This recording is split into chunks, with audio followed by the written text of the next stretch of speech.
Sunday that abiding and obeying is two inseparable word. Ibig sabihin, hindi sila pwedeng mapaghiwalay. Kinakailangan kung ikaw ay nag-a-abide, marunong kang obey. And also, if you are obeying the word of God, ibig sabihin, you remain to be in the word. Kaya po, itong dalawang salitang ito ay mahalaga as we continue living this life bilang mga disciples ng ating Panginoon. So, for the last few Sundays, we have learned that the Word became flesh. No, marami po mga misconceptions about God before na iniisip ng mga tao na ang hirap naman lumapit sa Diyos, no? Parang hindi ang Diyos is someone who is not approachable. But we can see in John chapter 1 verse 14 na ang Diyos na mismo ang gumawa ng paraan na inabot niya tayo. Kaya ang sabi sa John chapter 1 verse 14 that the Word became flesh and dwelt among us. Siya ay naging tao, nagkatawang tao, at nanirahan kasama natin. At pinapakita dito na ang Diyos is someone na whom we can approach. Siya ay Diyos na malapit sa atin. Siya ay Diyos na maaari natin tawan. Also, second Sunday, we have learned that the Word ang Panginoong Hesus ang siyang nagbibigay ng buhay. Nangako niya sa atin na tayo ay bibigyan niya ng buhay na masagana at ng buhay na walang hanggan. We have also learned that the Sunday that the source of everything, ang pinanggagalingan ng ating buhay ay walang iba kundi ang ating Panginoon. And of course, third Sunday, we have learned that the Word feeds our spirit. Kung ang ating mga physical na pangangatawan ay nangangailangan ng pagkain, the same thing as well with our spirit. That is why we need to feed our spirit regularly from the Word of God. Kasi pag hindi po kumakain ng ating espiritu ng salita ng Diyos, eventually tayo po ay manghihina. At kapag tayo ay manghihina, mamamatay yung ating passion, mamamatay yung ating devotion sa ating Panginoon. That is why it is the Lord or His Word that can feed our spirit. Also, we have learned that the Word can set us free. No, marami pong iba't ibang mga bondages sa buhay ng mga tao that has to be set free. And we thank God, ang buhay ay naranasan ay mapalaya ng Panginoon mula sa iba't ibang mga negativity in our lives.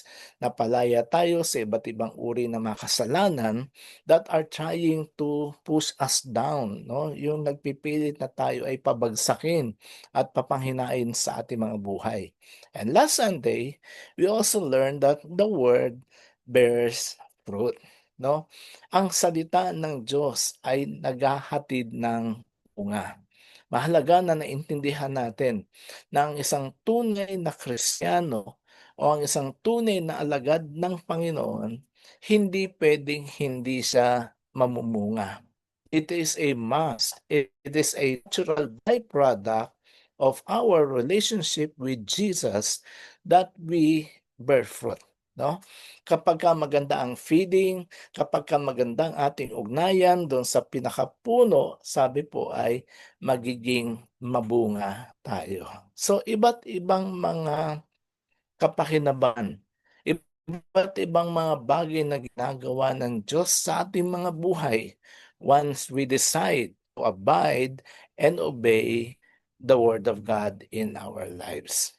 So this afternoon, ang atin namang pag-aaralan, ito ang huling bahagi ng ating series is about the Word keeping us from evil. O ang Panginoong Hesus mismo ang siyang nag-iingat sa atin mula sa kasamaan. Kaya po makikita natin ngayong hapon dito po sa atin from John chapter 17 verses 8 and 9 and John 17 verses 15 to 18. Ito po ay ilan sa mga kataga binitiwan ng Panginoon when He was about to leave, no? Doon sa kanyang nalalapit na pag-aresto and eventually crucifixion, ay nangusap siya sa kanyang mga disciples. Ano ang sabi niya dito sa verse 8 and 9? Siya ay hindi lang nangusap kundi nanalangin sa kanyang ama. Ang sabi niya dito sa verse 8, dahil ibinigay ko sa kanila ang mga salitang ibinigay mo sa akin at tinanggap nila. Natitiyak nilang ako ay tunay na galing sa iyo at naniniwala silang ikaw nga ang nagsugo sa akin. Verse 9, idinadalangin ko sila. Hindi ang sanlibutan ito ang dinadalangin ko, kundi ang lahat ng ibinigay mo sa akin sapagkat sila ay sa iyo. Verse 15, hindi ko idinadalangin kunin mo sila sa sanlibutan, kundi iligtas mo sila sa masama. Hindi sila sanlibutan, tulad ko na hindi rin taga sanlibutan. Ibukod mo sila para sa iyo pamamagitan ng katotohanan. Ang salita mo ang katotohanan. At kung paanong isinugo mo ako sa sanlibutan, gayon din naman isinusugo ko sila sa sanlibutan. So mga kapatid, ito pong natunghayan natin ngayong hapon is from John chapter 17. And it was actually a prayer uttered by the Lord Jesus Christ for His disciples. Again, mga kapatid, sa hermeneutics, ito ay directly para sa mga disciples niya during that time. Pero alam natin, ang kapangyarihan ng salita ng Diyos ay nag-encompass, no? Ito ay hindi lamang limitado ng mga panahong yon sa limitadong bilang ng mga tao, but for all other people that will decide to become a disciple of Jesus. In other words, ang panalangin pong ito ni Jesus para sa kanyang mga disciples before he was arrested and eventually bago po siya ipako sa krus, alam niyang palapit na ang kanyang araw. Alam niyang palapit na ang kanyang katapusan dito sa daigdig. So what he did was to pray for his disciples. Napakagandang mga kapatid na ma-realize natin ng katotohanan na si Jesus pala, even Jesus, spend some time in praying for His disciples. Amen ba? No? Kaya kung ilalagay natin ng sarili natin ng mga panahon na ito ay binanggit ng Panginoon, wow, ang sarap maramdaman, mga kapatid, na si Jesus pala have been praying for each one of us. Amen?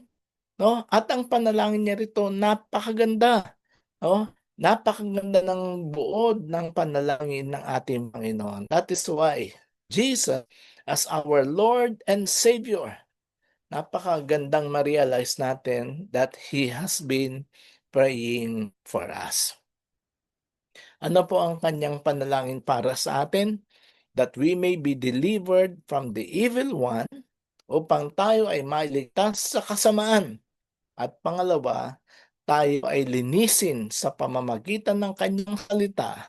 At pangatlo, upang magampanan natin ang ating mission sa daigdig na ito. Kaya po, we will try to look and explore yung pong nilalaman, yung pong content ng prayer na ito na isinagawa ng ating Panginoon. Ano po ang nilalaman ng kanyang panalangin? Number one, it says here in verse 15 to 16 that Jesus prayed for his disciples. Diba? Siguro kung ipa-personalize natin, pwede natin sabihin that Jesus prayed for me. Jesus prayed for Mario. Jesus prayed for Mildred. Jesus prayed for Nori. No, ano po ang laman ng panalangin ng Diyos para sa atin? That we may be away from the evil one. Ano pong uli sabi sa 15 and 16? Hindi ko idinadalangin kunin mo sila sa sanlibutan, kundi, sabi ni Lord, hindi niya prayer na mawala tayo sa daigdig na ito, kundi ang prayer niya is that mailig tayo mula sa masama. Bakit? Kasi sabi niya, hindi sila taga-sanlibutan, tulad ko na hindi rin taga-sanlibutan. In other words, mga kapatid, dito po sa John 17, makikita natin that Jesus never denied the existence of evil.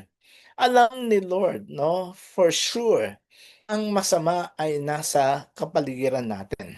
Alam ni Lord na ang iba't ibang uri ng kasamaan ay nandiyaan sa buong daigdig. Kaya nga kanyang prayer is not that we be taken out this world, but that we kept from the evil one. In other words, mga kapatid, dapat po nating maintindihan na nung tayo ay naging alagad ni Jesus, when we decided to become a follower of Jesus, hindi ho nangako si Lord ng buhay na walang problema. Hindi po nangako si Lord ng buhay na walang hamon sa ating mga individual na pamumuhay. Hindi po siya nangako na ang ating buhay ay magiging para bang storm free, na hindi na tayo makakaranas ng iba't ibang mga pressures. Because tulad ng kanyang mga unang disciples nung unang panahon, tayo rin po sa ngayon, tayo ay meron pong possibility of experiencing hardship, meron po tayong possibility of experiencing persecution and even bodily death while we live on this earth. Amen po ba? No? Na hindi pala sinabi ni Jesus na hindi kayo magkakaroon ng mga pagsubok. Hindi niya sinabi na hindi kayo magkakaroon ng mga karamdaman. Ang sinabi ng ating Panginoon na sa kabila ng mga pagsubok na ito ay manatili tayong matatag at matibay na panghawakan natin ang mga pangako ng ating Panginoon. Because during the early days, like the Apostle Paul and the other believers, alam niyo ba ang unang mga Kristiyano noon? They all experience severe persecution and suffering. Not because they are bad people, hindi sila nagdanas ng persecution kasi masamang tao sila. Hindi suffer because they did something wrong with their mga kapwa nila. Hindi po. No, sila po ay inusig, sila po ay pinahirapan, marami mga pagsubok sa kanilang mga buhay. Ito ay dahil sa kanilang pananampalataya kay Jesus. But the good news is that in in spite of those persecution, the people, the early believers in the past was able to overcome ang lahat ng kanilang mga persecution and suffering. Why? Because as an answer to Jesus' prayer, sabi niya na sila ay malayo, maingatan, maprotektahan laban sa gawa ng kasamaan. Kaya tayo mga kapatid, kuminsan 'di ba, meron tayong iba't ibang mga pinagdadaanan sa buhay. Meron tayong iba't ibang mga challenges sa buhay. Minsan 'pag wala tayong pera para bang pinanghihinaan na tayo ng kalooban natin. Kapagka meron tayong karamdaman o kaya something happened within our family members, parang we started questioning God sa mga kaganapan sa buhay natin.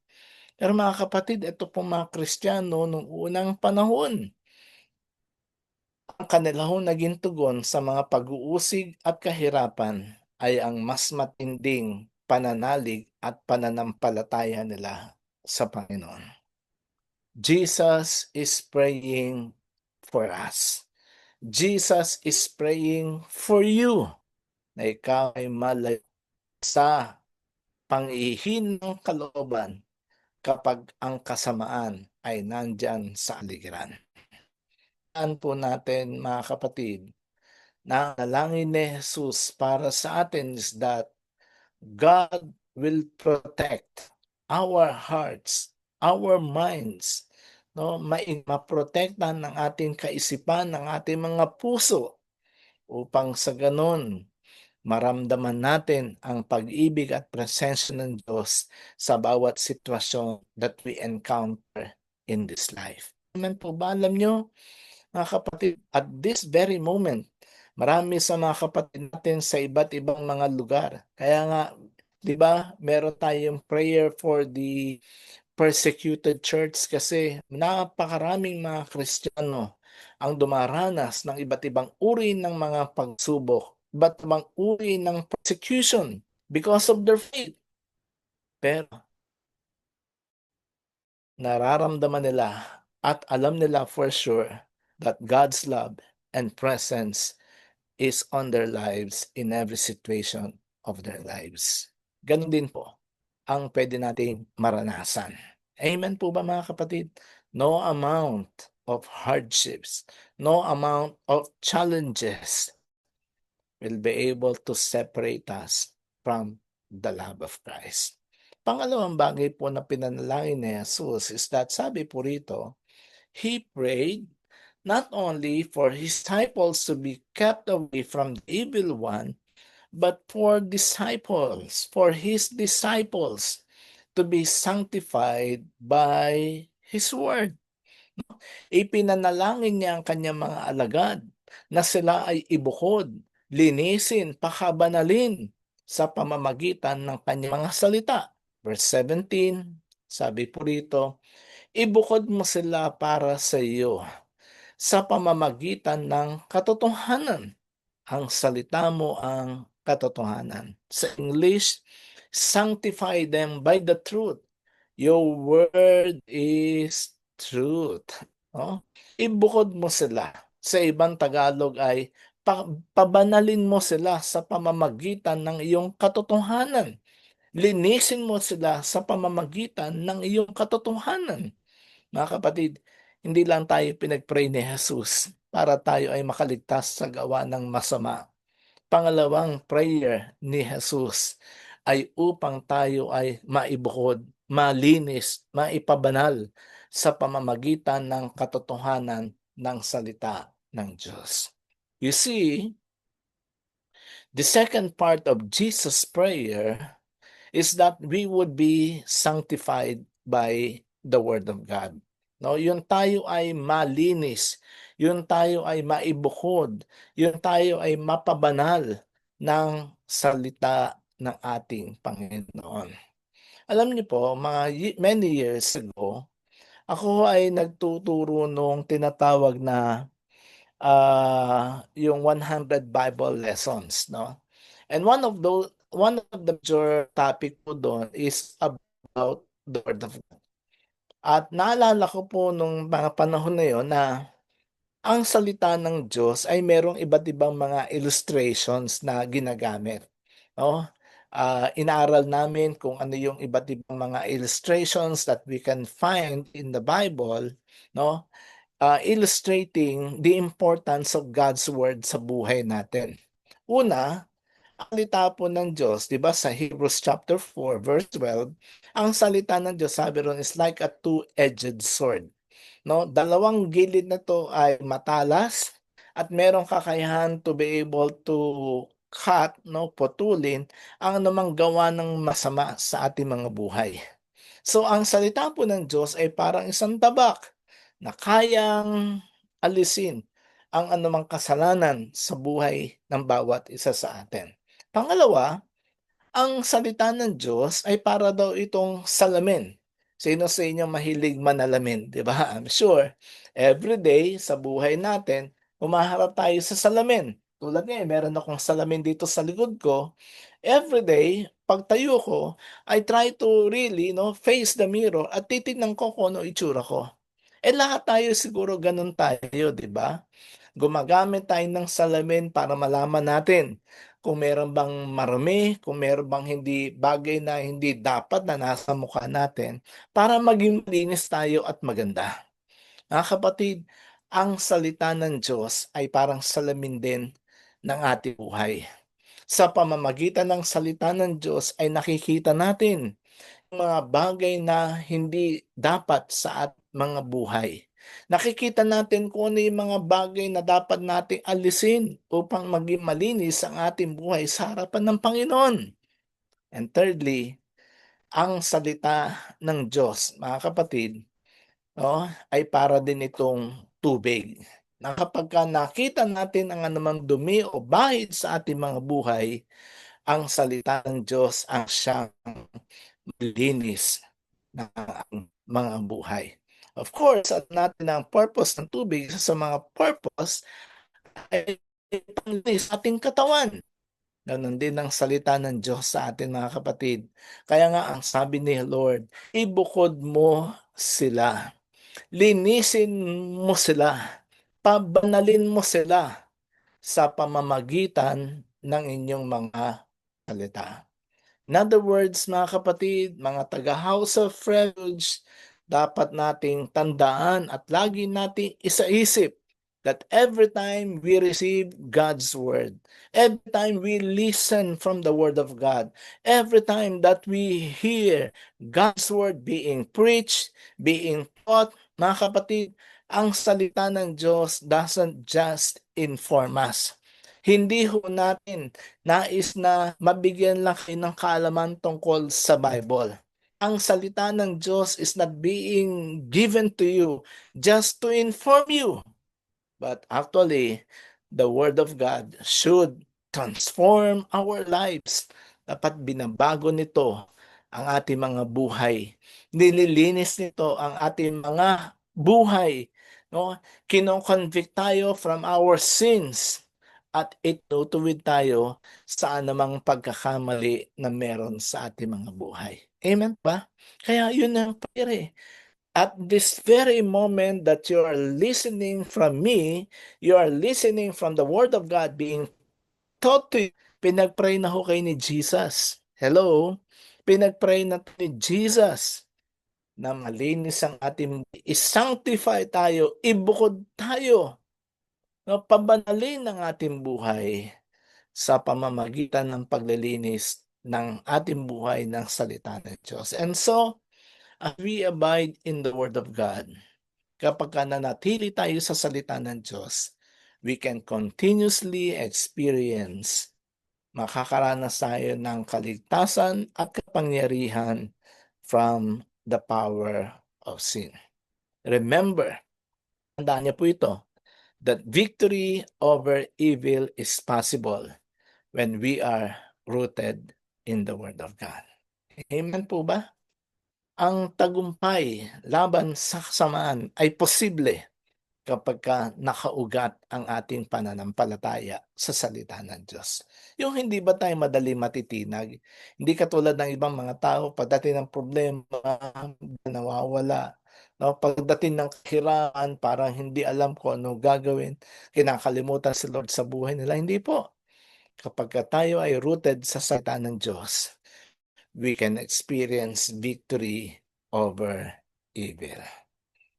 Through the sanctifying and transforming power of God's Word, we can become more like Jesus sa ating pang-araw-araw na buhay.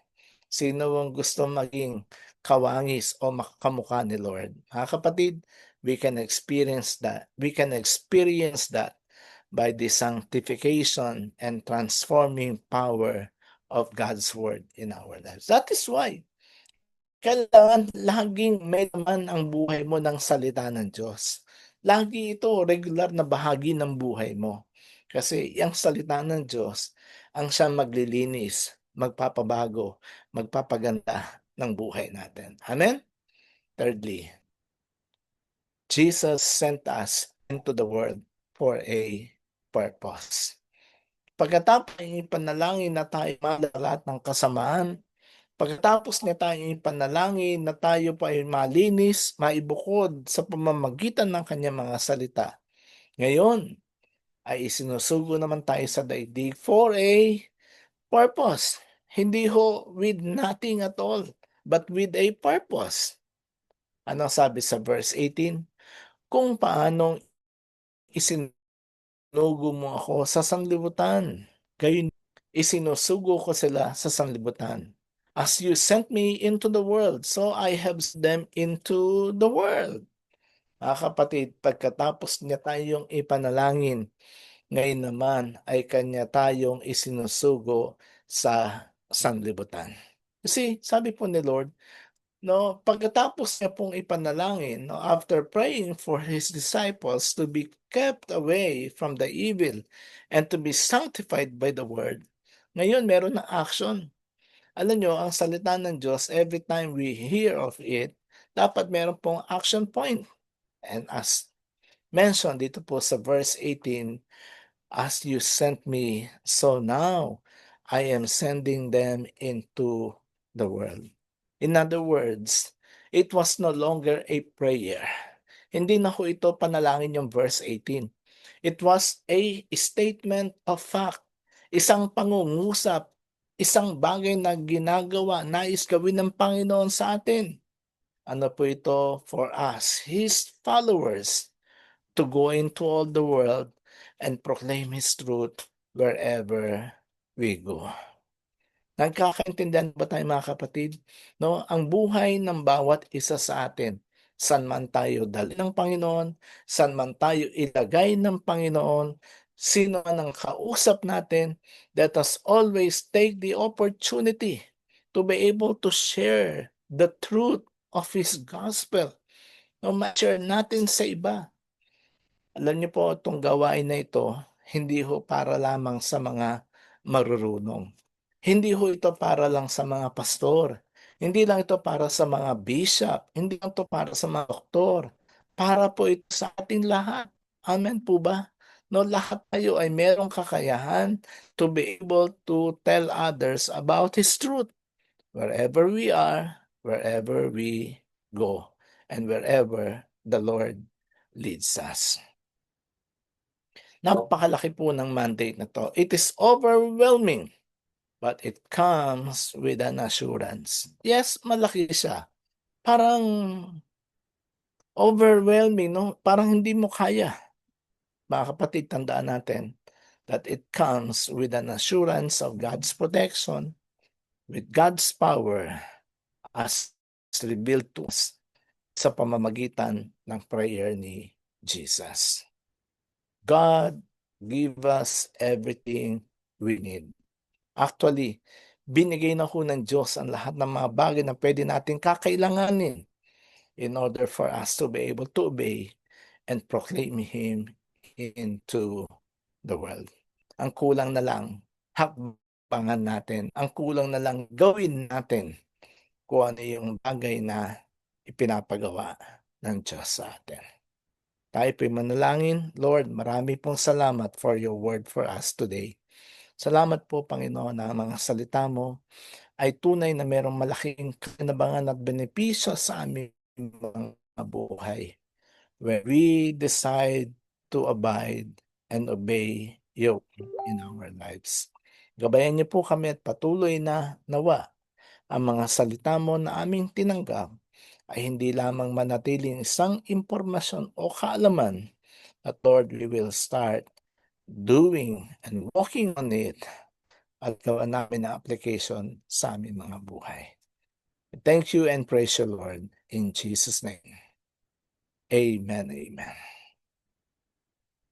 Okay, mga kapatid, bago tayo magpapatuloy, no, yung ating kagawian, i-process natin ang mga salitang ito na ating napag-aralan. Kaya ito po lang sa mga tanong na nais kong pag-usapan ninyo sa inyong group.